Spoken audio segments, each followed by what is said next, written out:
Welcome to the Folktale Project. This is Dan Scholes. Today's story comes to us from Joseph Jacobs. This is My Own Self.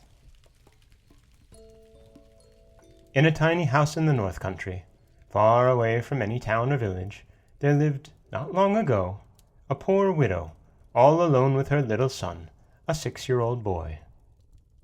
The house door opened straight onto the hillside, and all round about were moorlands and huge stones, and swampy hollows.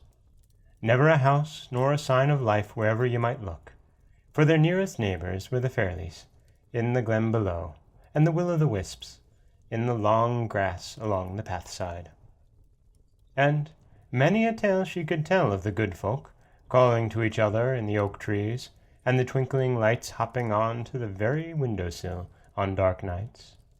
But in spite of the loneliness, she lived on from year to year in the little house, perhaps because she was never asked to pay any rent for it. But she did not care to sit up late, when the fire burnt low, and no one knew what might be about. So, when they had had their supper, she would make up a good fire and go off to bed, so that if anything terrible did happen, she could always hide her head under her bedclothes. This, however, was far too early to please her little son, so when she called him to bed, he would go on playing beside the fire, as if he did not hear her. He had always been bad to do with since the day he was born, and his mother did not often care to cross him. Indeed, the more she tried to make him obey her, the less heed he paid to anything she said, so it usually ended by his taking his own way. But one night, just at the fore-end of winter, the widow could not make up her mind to go off to bed and leave him playing by the fireside, for the wind was tugging at the door and rattling the window panes, and she knew that on such a night fairies and such like were bound to be out and about and bent on mischief.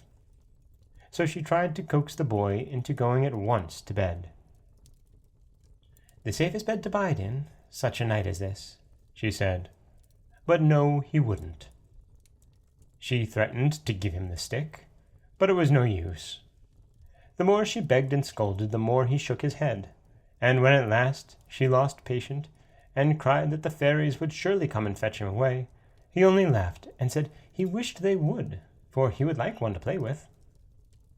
At that, his mother burst into tears and went off to bed in despair, certain that after such words something dreadful would happen, while her naughty little son sat on the stool by the fire, not at all put out by her crying.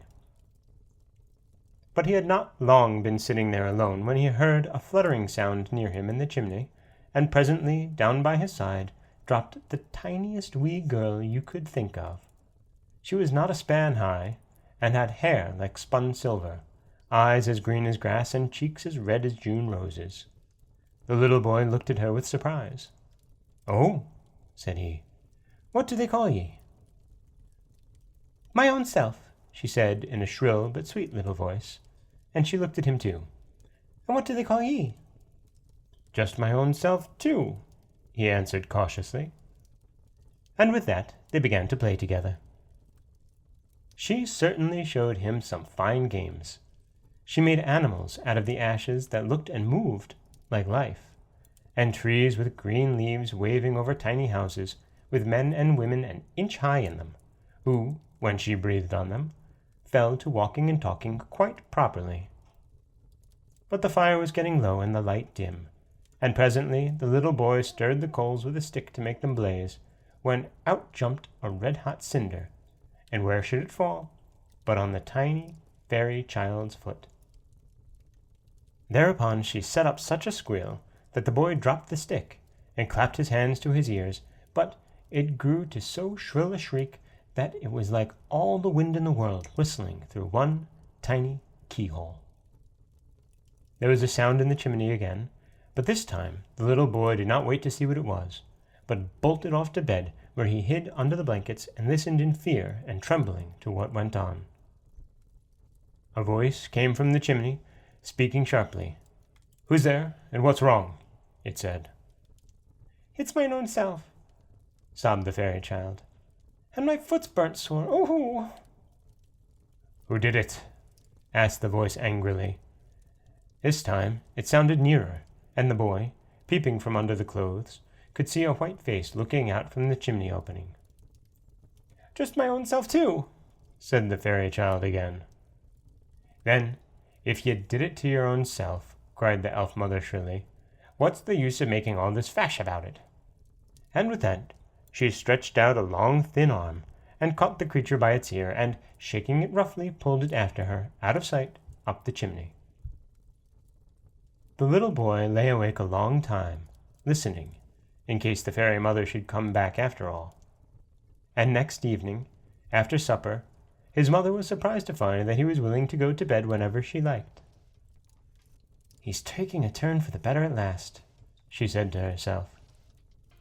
But he was thinking just then that, when next a fairy came to play with him, he might not get off quite so easily as he had done this time. And that is My Own Self, a fairy tale by Joseph Jacobs. This is Dan Schulz for the Folktale Project.